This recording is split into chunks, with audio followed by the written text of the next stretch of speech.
Hi everyone, this is lecture 4 from Immunology 2025. I'm re-recording it at home after the fact because of technical difficulties with the original recording. Right now I'm going to be talking about humoral and cellular innate immune responses. We left off last time talking about the initiation of the classical pathway. And so we saw that we could have an antibody binding to some microbe, and then that antibody would be bound by our first member of the classical complement cascade, C1. Once C1 bound, there would be activation of protease that could cut C4. Once C4 was cut, we would have a protease that could cut C2. And so you can see in this image this combination of part of C4 and part of C2 that get attached to the surface of the microbe. And this is referred to as a C3 convertase. In this case, what a convertase means is it's a protease that cleaves C3. That's why it's a C3 convertase. And so you can see C3 is cleaved in this case, and now we get a piece of C3 bound to the pathogen surface. That piece is the larger piece called C3b. And we also have a smaller piece of C3 called C3a that floats away, but that we will care about a bit later. And we've talked about the idea that the complement cascade has 3 different ways it can be initiated, and they all come together at a central point. It turns out that central point is really the activation of C3b, so we're at our central point. And you can see what happens with C3 here. So you can see we have portions of C4 and C2 attached to the microbe that will interact with C3, cleave C3. So we get our little piece C3a and our big piece C3b attached to the microbe. You can actually see that we can get many molecules of C3 being cleaved here. Once we add this piece of C3b into the stuff that was already attached to the microbe surface, so the part of C2 and the part of C4, these things, by their powers combined, now become an active protease that can cleave the next member of this cascade, C5. So we get our C5 convertase, and now C5 gets cleaved into C5b, a large piece that, as you can see, gets attached to the surface of the microbe, and a small piece C5a that floats away, but again, we will care about it just like we care about C3a. And all of our complement pathways get to C3 and C5 cleavage as that central point. So this is sort of that central convergence point of all 3 of our initiation pathways. And so we've now gone through the classical pathway of initiation of the complement cascade, and we are at this middle convergence point with C3 and C5 being activated, and now we can go to the ways that we get rid of the microbe, which are known as the effector functions. And we can have any of these 3 effector functions happening downstream of the classical pathway. In fact, we usually will have all of them. We can also have the exact same ones happening when we initiate with other initiation pathways. And again, here you see this overview. So you can see the classical pathway, we have this initiation process that leads us to C3 and C5 in the middle. And now we're going to branch out again into our effector functions. The first effector function that we can think about is called the formation of the membrane attack complex, or the MAC. This is the one that a lot of immunologists think about when they think about the complement cascade. This starts from us having C5b around, and once C5b is around, It can activate other complement proteins that have the very creative names of C6, C7, C8, C9. C9 is the particularly important one here because C9 can actually embed into the lipid bilayer of the microbe and make a pore. And so you can see that C9 pore being formed here. That's known as the membrane attack complex, or the MAC. And this will actually put holes in the membrane of the microbe and lead to osmotic lysis of the microbe, like you see in the bottom right. You can also see two electron microscope pictures of the membrane attack complex. So here you can actually see pores in the surface of a microbe. Those are all membrane attack complex pores. Notice that you see a lot of them here. I'll come back and mention that later.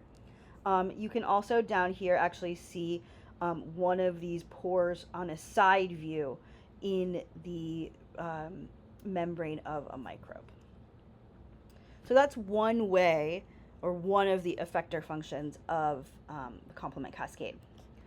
Another effector function of the complement cascade involves two of the small pieces that were produced that I told you we'd care about later, which were C3A and C5A that came from C3 and C5.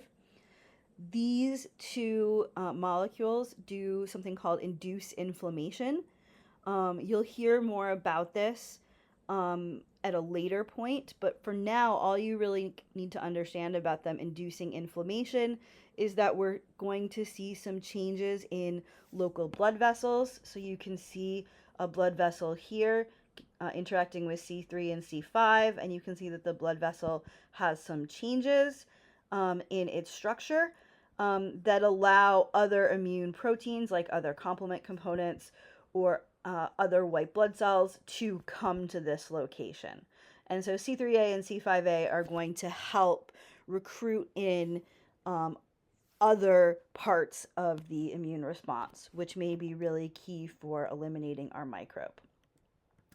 The final effector function that we can talk about for complement is one called opsonization. Opsonization is a sort of general vocabulary word that immunologists use in a few different settings. So right now we're seeing an example of complement doing opsonization. Sometimes somebody might say this is where complement is opsonizing, but there are going to be other things later in the semester that also will have the ability to opsonize.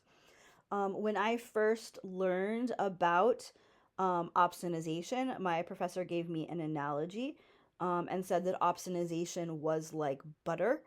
The idea being that it is something that is a coating that you put on top of something that makes that thing more likely to get eaten.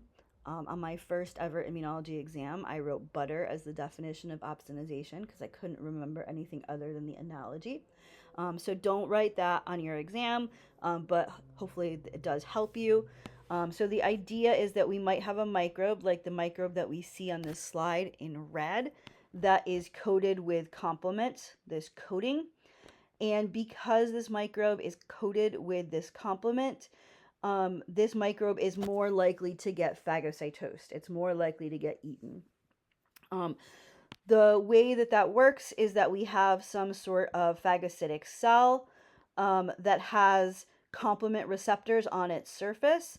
And so if we have a microbe that is coated with complement, we can see that the complement can be bound by the complement receptors, and that will lead the phagocytic cell to do phagocytosis of the microbe and degrade that microbe. And if the microbe didn't have complement on it, it would be less likely to get phagocytosed.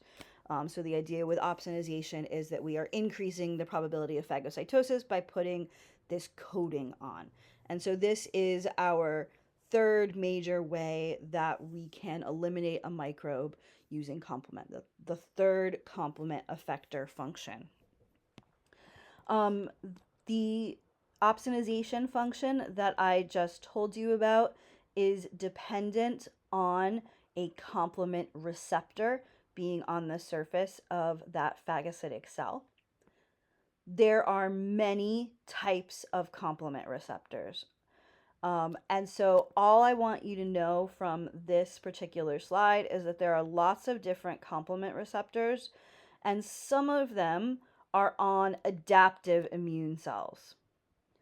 As a result, having complement on the surface of microbes also can help activate adaptive immune cells because of their complement receptors. That is something that we will talk about later in the semester. But basically, what I want you to realize right now is that complement also has this additional effector function, I guess we could say, of activating adaptive immune responses. So we've gone through the classical pathway of complement initiation. We've come to this middle area of C3 and C5 activation, and we've then seen some of the different effector functions that will all allow us to eliminate the microbe. We need to talk about the fact that there are a couple of different ways that we can start this process in addition to the classical pathway. One of those involves something called the lectin pathway. And so here you can see this general idea about initiation pathways, and looking at a phylogenetic tree of different types of eukaryotic organisms, and specifically looking in the animals. You can see that the classical pathway is only present in some organisms, and it actually evolved last, only like 500 million years ago, while the other initiation pathways you can see evolved earlier. The classical pathway is only in some organisms, while these other initiation pathways are actually involved in many more organisms. So they actually probably evolved first, but we understood the classical pathway first. That's why it's called the classical pathway and why I'm telling you about it first. So the first pathway that we need to talk about in addition to classical is called the lectin pathway. It's also sometimes called the mannose-binding lectin pathway.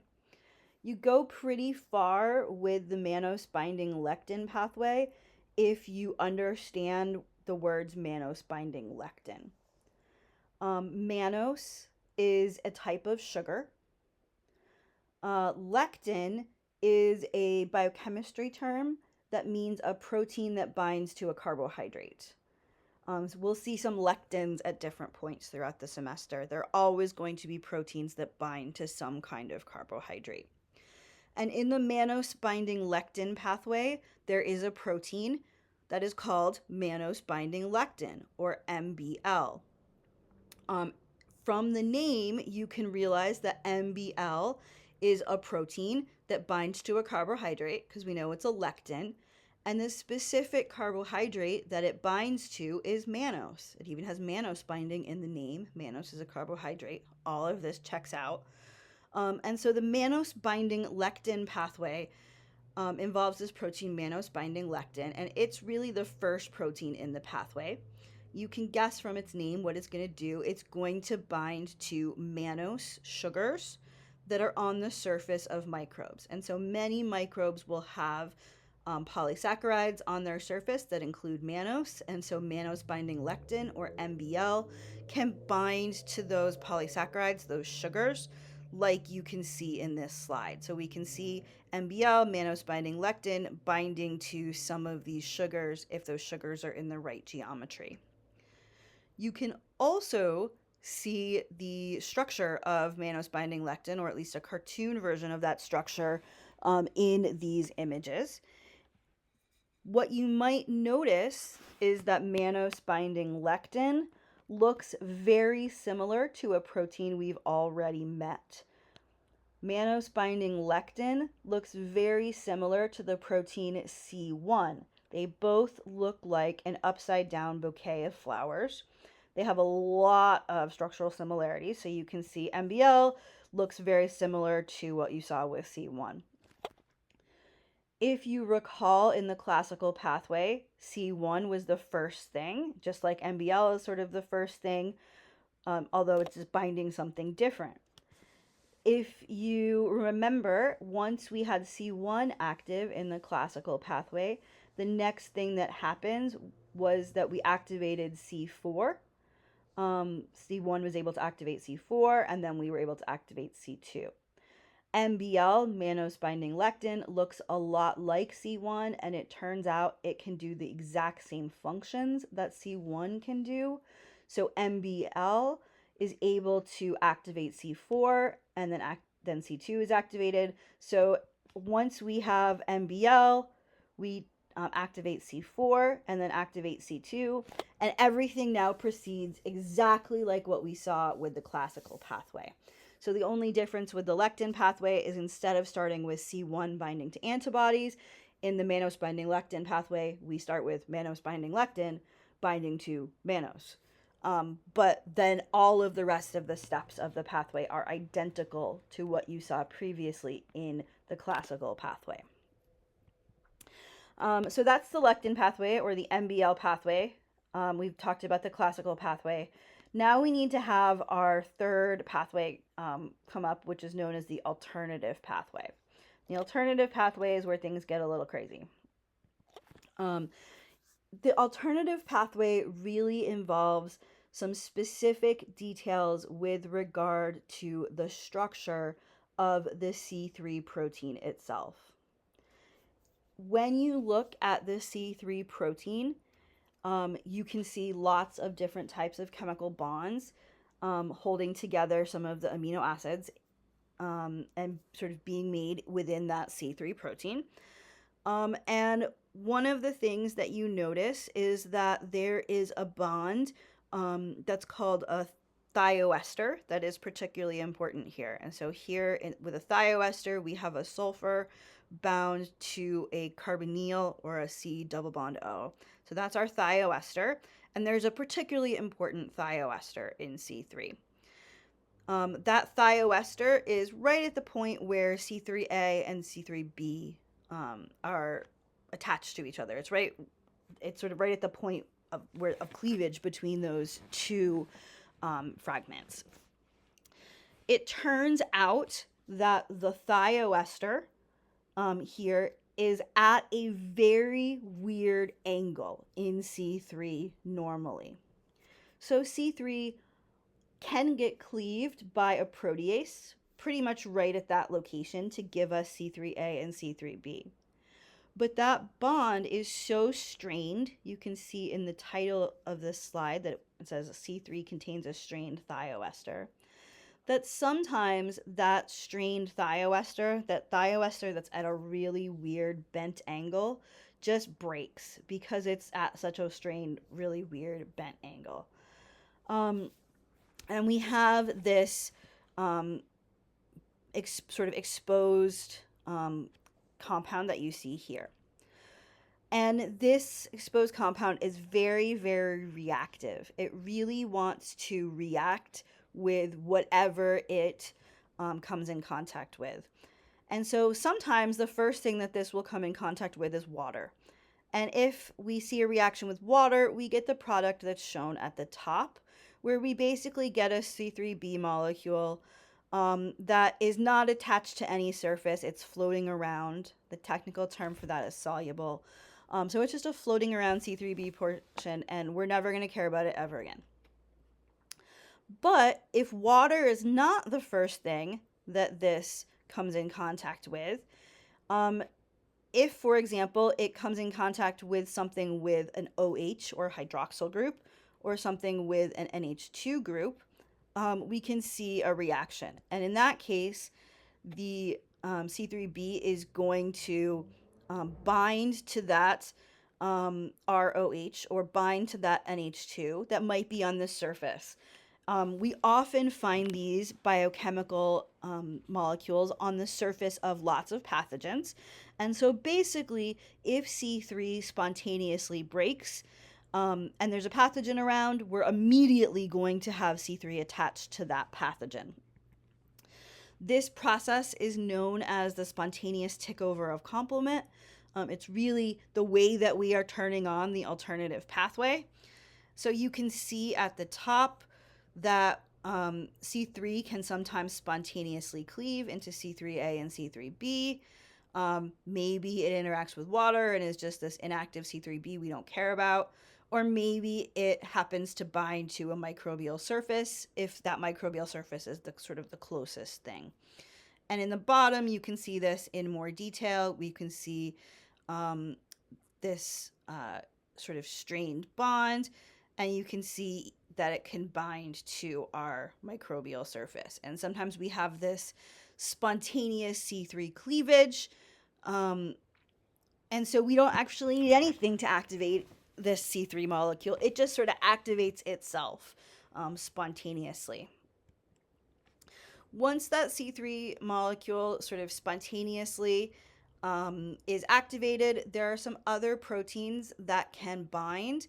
They have names like factor B and factor D, and I'm not going to go into all of the specific details of what's going on with all of these. Yes, there's fragments of different sizes and things are getting added together and whatnot. And if I really wanted to go into great detail, I would get to tell you about things called stuff like C3BBBBB. But nobody wants to say that. So I'm just going to tell you that there are these proteins called like factor B and factor D. There's also a protein called piperidin.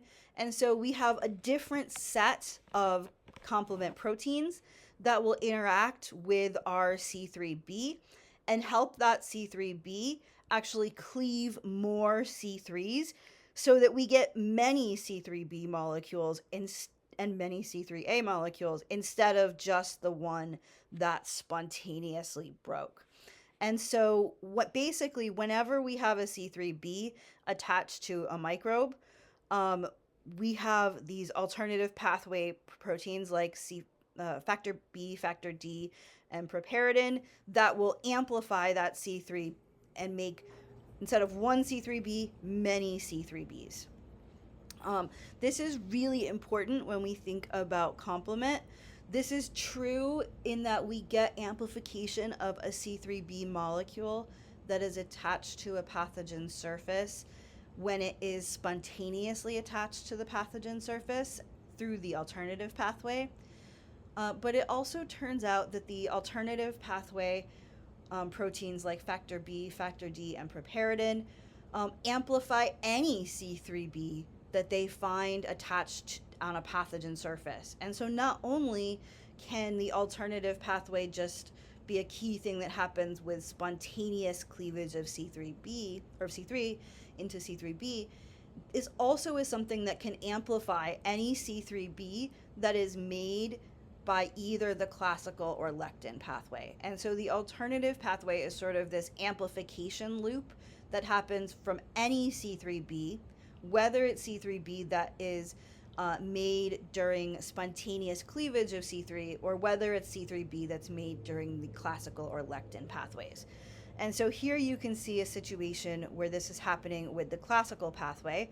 We've got a C1 molecule that binds to the surface of the microbe. Maybe there's, a small amount of antigen. Maybe there's like one antigen binding to one antibody that brings in C1. C1 is going to be able to cleave a few molecules of C4. And so you can see you're getting a little more than one in terms of C4 with the pink dots. But once we start to get C3b, we're going to be able to start getting a lot of C3b being made on that surface. We're going to have this big time amplification loop. That's why you might see something like what you saw in the membrane attack complex slide, where you saw tons of pores on the surface of the cell, because you're going to be able to get so much amplification off even a small initial activation of a complement cascade. And all of this amplification is part of the alternative pathway of complement. The alternative pathway also gives us another problem that people have to think about when they think about the complement cascade. So we talked about this general idea that with the innate immune response, and this is also true with any immune responses, but it's a key thing that we think about when we talk about innate responses, is there's something unique that allows us to have our reaction against only foreign stuff, only non-self things like our microbe. We don't want to attack self things. So we talked about lysozyme previously, that enzyme that could act on the peptidoglycan cell wall of a microbe. Well, this is pretty straightforward because we don't have a peptidoglycan cell wall. So it's definitely recognizing only a target that's in a foreign organism, not something that's in ourself. And we can think about how different parts of our immune system are set up to only recognize non-self stuff, foreign stuff, and to not recognize self things. The alternative pathway sort of makes us question this a little bit, or becomes a little bit complicated on this.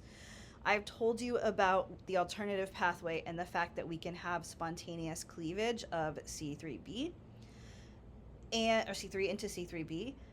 When that happens, if water is the first thing that is encountered, then we see this soluble C3b molecule that is inactive and no one cares about is made, whatever.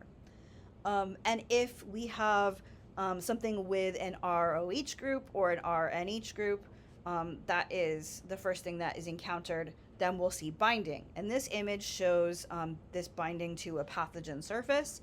I told you that these are important biochemical moieties that are found on the surface of many pathogens.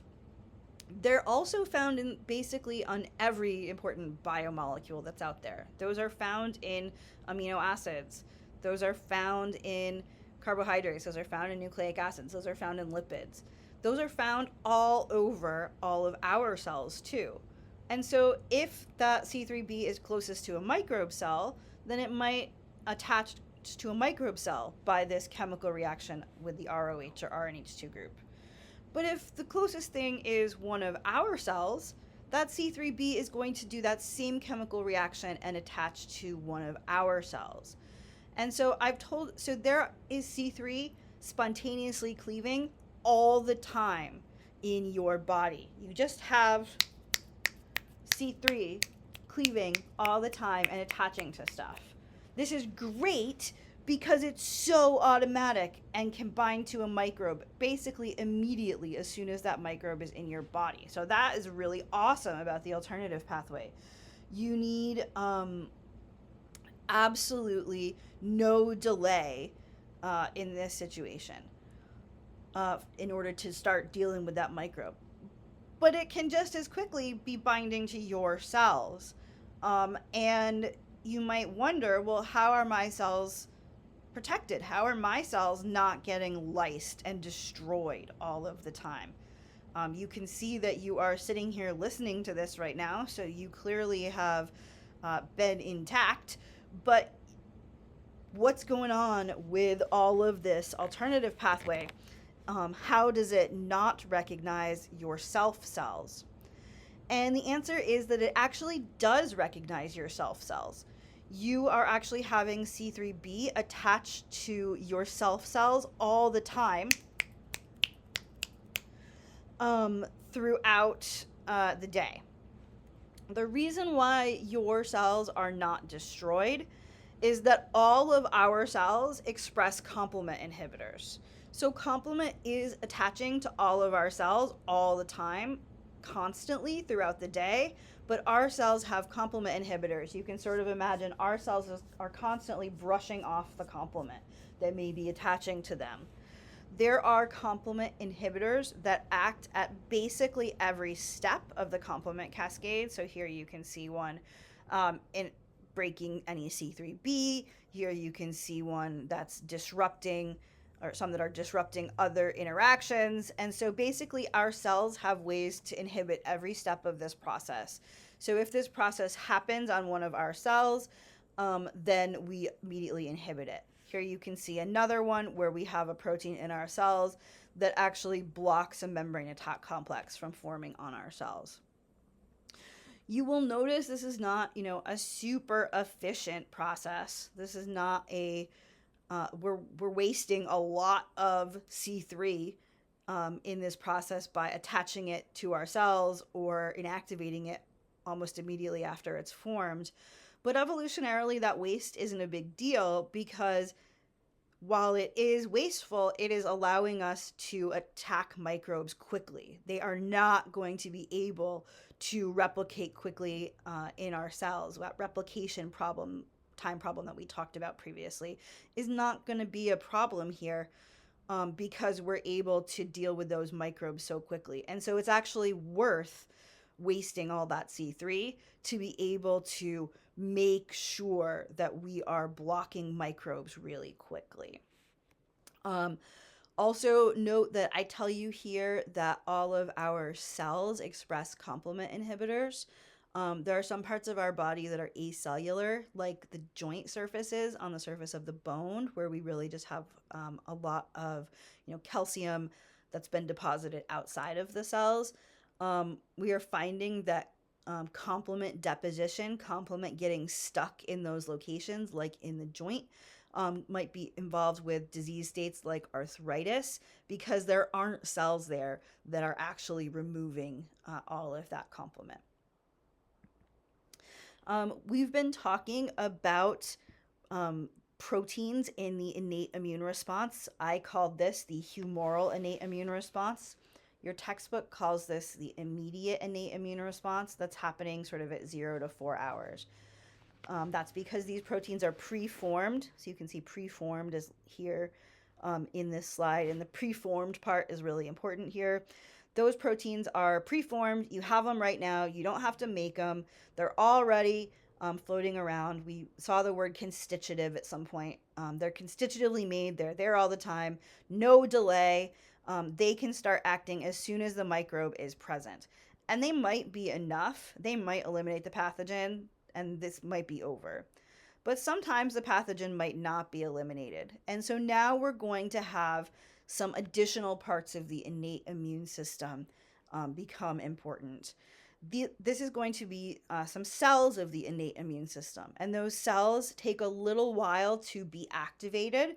They're not pre-ready like the proteins are. And so they take a little bit of time. And so that's why this is really what we think about happening, after 4 hours, sort of in that 4 hours to 96-hour window after the pathogen comes in. This cellular innate immune response is often referred to as inflammation. People often who've heard the word inflammation think of inflammation as sort of a dirty word. A thing that you need to get rid of that is really bad for you. Inflammation is just the worst. But in reality, inflammation is an important physiologic process. So, inflammation is this cellular innate immune response.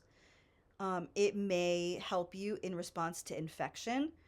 More and more frequently, we're learning about ways that it also can help you in response to tissue injury or tissue stress or malfunction. And this has the important physiological purpose of helping with host defense, with helping you to repair tissues and helping you to get back to homeostasis. If you had absolutely no inflammation, if you were unable to do inflammation, this would be catastrophically bad because you wouldn't be able to deal with any of these situations.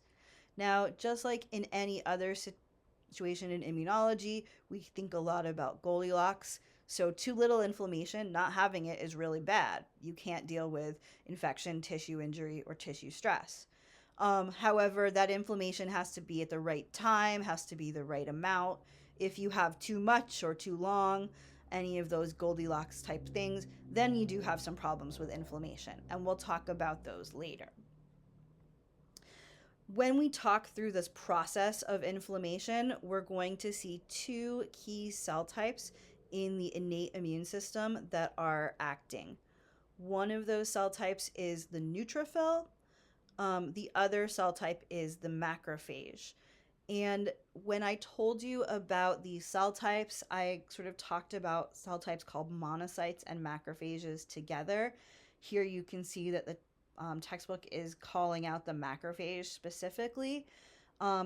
Realistically, that's because monocytes are sort of the version that's found in the blood. And then when we look at tissues, we will find macrophages. You have macrophages in all sorts of tissues of your body. They have funny names because people originally who were looking at all of this under the microscope in, like, I don't know, the 1800s, didn't realize they were all looking at the same kind of cell, the macrophage. So they came up with fancy names for them in different tissues. So if you've heard of Kupffer cells, those are macrophages in the liver. If you've heard of microglia, they're macrophages in the brain. If you've heard of Langerhans cells, they're macrophages in the skin, and on and on and on. So macrophages are really the tissue version of a monocyte. We're going to see them acting in a tissue in this situation. So I am going to call them macrophages, though I'm not going to, get super stressed if you think about them as monocytes instead. And we'll also see the action of some neutrophils. You can see this overall process of sort of classic inflammation shown here. This was originally described by the Romans, in that they determined that there were 4 signs that you could see when a person has inflammation. These are still known as the 4 cardinal signs of inflammation. And we refer to them as redness, heat, swelling, and pain. The Romans called redness rubor. They called heat calor. They called swelling tumor. And they called pain dolor. So even if you don't have the prereq for this class, you can recognize these results, these cardinal signs of inflammation, pretty easily, as the Romans did. And we'll see that all of those cardinal signs are the result of steps of this inflammation process that we're going to see. So here we're going to be talking about the details of a particular inflammation experience. For reasons I've never understood, many immunology professors often will now say something about how if I was standing in front of you and banged my hand on the podium and got a cut in my hand, here's what would happen in my hand. I don't know why there's this epidemic of banging hands on podiums. But this image actually kind of works along with that, because we see an example of skin. So we're in a specific tissue here. Remember, I was kind of mentioning tissue earlier, and in this case, the tissue is the skin. You can see we've got our skin. We've got this layer of tissue. It includes an effector cell, and that effector cell in this case is a macrophage. So we're going to say that, this is a macrophage, not just any old effector cell. And that macrophage is in our tissue. You can see that eventually under that tissue, we're going to have a blood vessel bringing blood by this location. And something might happen so that we get a cut in the skin. We're going to have some kind of wound. And now this microbe that was previously outside of the skin will get in. So we can see this microbe getting into the skin because of some break. And then the first thing that's going to happen is our macrophage that was in the tissue, just hanging out there, chilling, is going to recognize that microbe that has come in and start to make a response. And so here you can see the monocyte. That's really the blood precursor of the macrophage, as well as the macrophage that might be found in the tissue. And we're really going to be looking at that macrophage as the effector cell in this process. And so the first thing that we have to think about here when we look at our macrophage is, how the heck did that macrophage know that bacteria were present in order to start all the rest of the parts of this response? The macrophage doesn't have eyes, it doesn't have a brain. So how does it know that bacteria are present to go to these later steps of the response? And this is really another way of thinking about self-non-self recognition. How does this macrophage know that there is something that is non-self around so that it can make some kind of response? The answer is that the macrophage has a bunch of receptors on its surface that recognize non-self parts of a microbe. These receptors are called PRRs. PRR stands for pattern recognition receptor. And these receptors are going to allow the macrophage to detect the microorganism.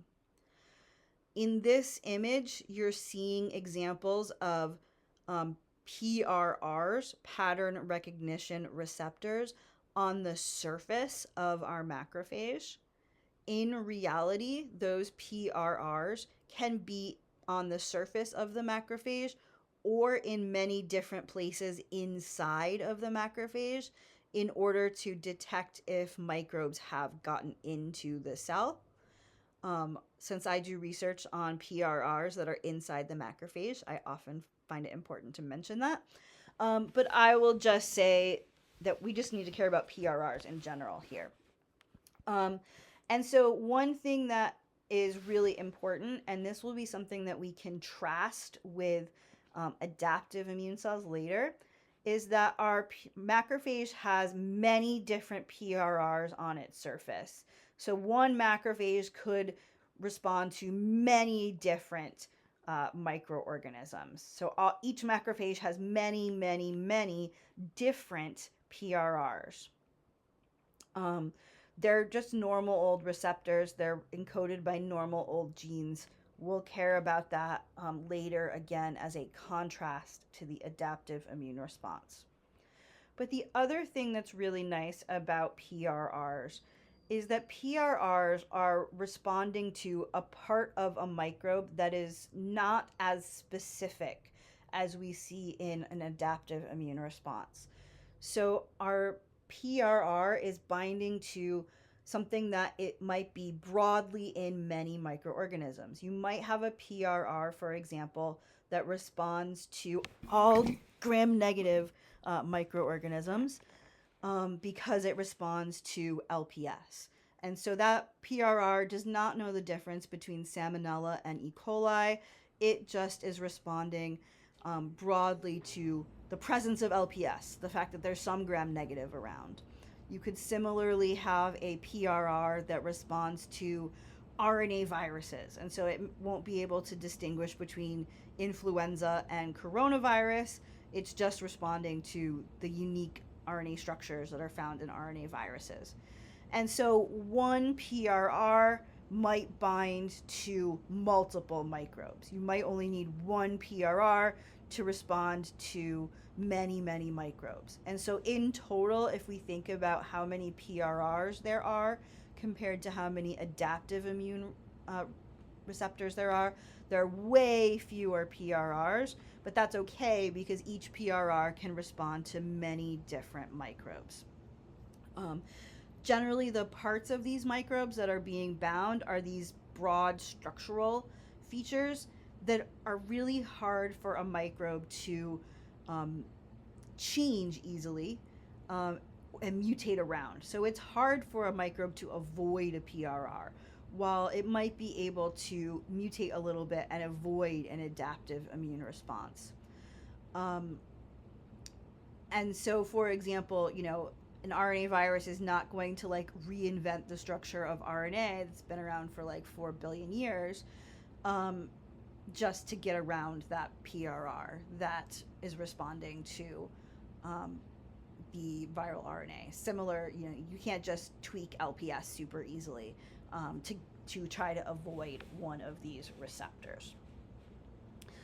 The receptors, as we've seen, are called PRRs, or pattern recognition receptors. And the part of the microorganism that is bound by the PRR is a pattern. That's good because it's a pattern recognition receptor. And we refer to, I apologize for dropping my water twice during this lecture. The PRR recognizes a pattern in the microbe, and we refer to that microbial pattern as a MAMP. This term has changed over time.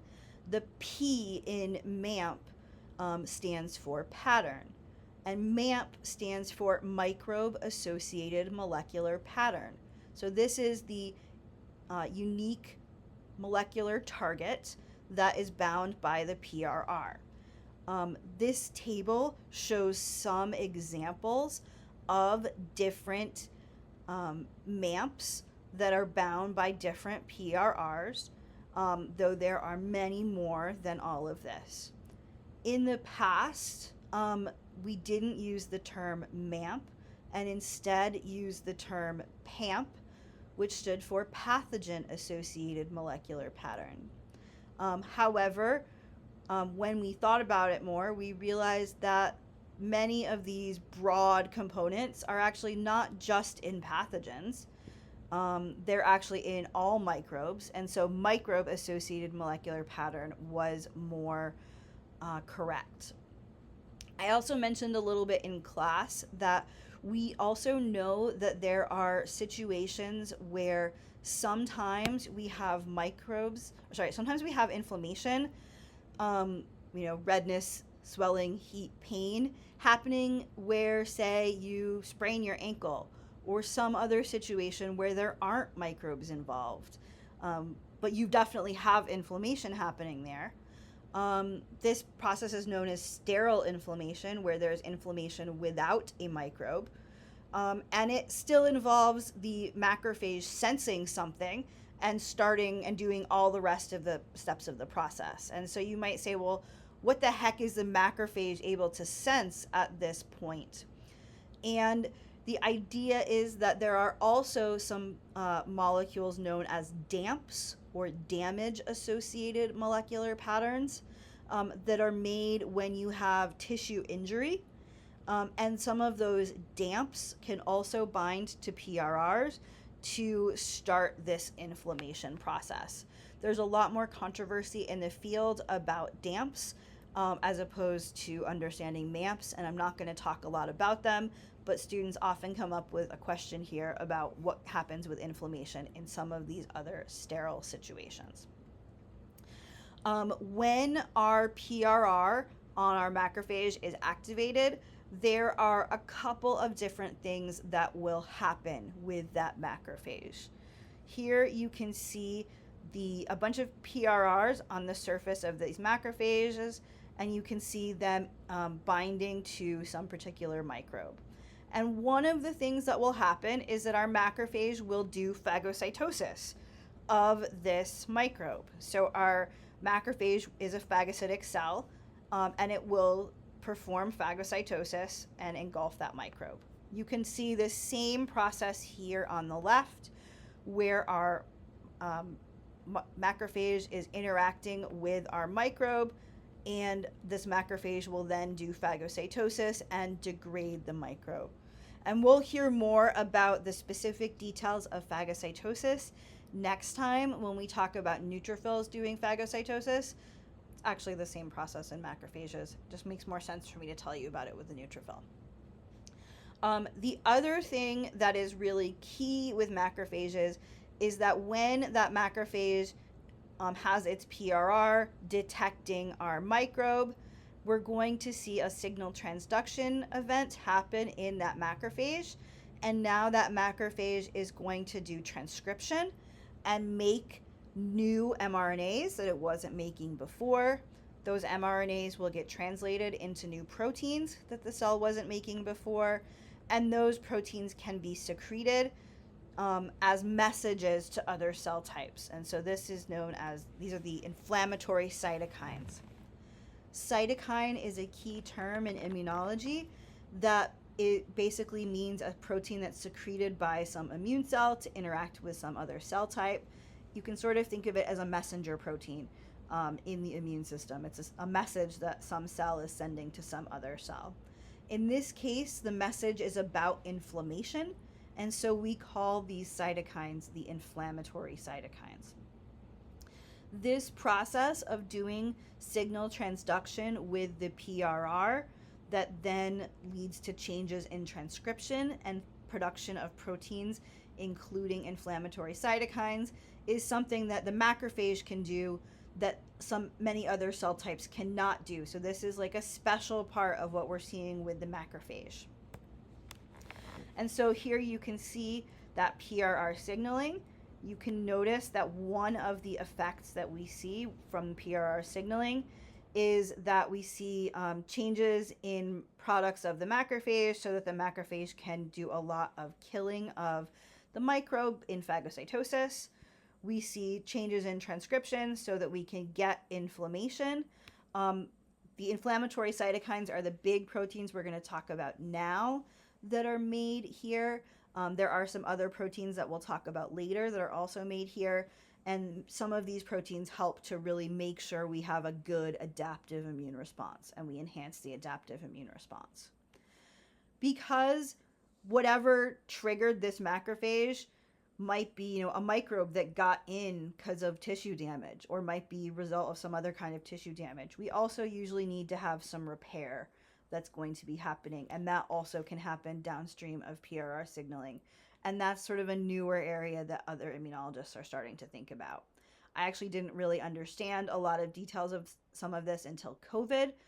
So for example, here you can see some innate immune cells.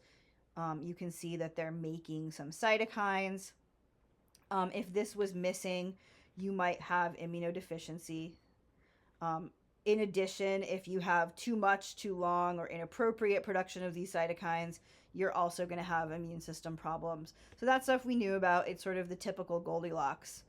But one of the things that is being increasingly realized is that we also have a lot of links between what's going on with these PRRs and things like blood clotting. Which makes sense. You probably need to have some blood clotting and repair whatever damage happened. But it also tells us why we actually see some weird blood clotting phenotypes in a number of different infectious diseases. I didn't know until COVID that one of the proteins I work on is actually able to signal for blood clotting and is really involved in the blood clotting cascade. And so there are probably some linkages with other parts of anatomy and physiology that we have been overlooking for a long time in immunology that people are now only really starting to realize. So what we've seen thus far is our macrophage sensing the microbe that has entered into this location and producing some inflammatory cytokines. And next time we're also going to see these inflammatory cytokines and the action that they do. You'll notice in the top of this slide, I also mention chemokines or inflammatory chemokines. Chemokines are just a type of cytokine. We'll see more about them later in the next lecture. But chemokine actually is a longer word that's compressed. It actually is a chemotactic cytokine. So cytokine gives us the kine. Chemo is from chemotactic, and so that means it's a cytokine that tells other cells to move. There is an immunology cartoon about this from a really cool immunology cartoonist who has a cell making chemokines that says, "My chemokines bring all the boys to the yard." And so the idea is that chemokines are going to recruit cells or make them go to unique locations. And so some of the things that are made by the macrophage here are chemokines that might try to recruit or bring in other cell types. And we'll see more about what these cytokines and chemokines do in the next lecture. Thank you.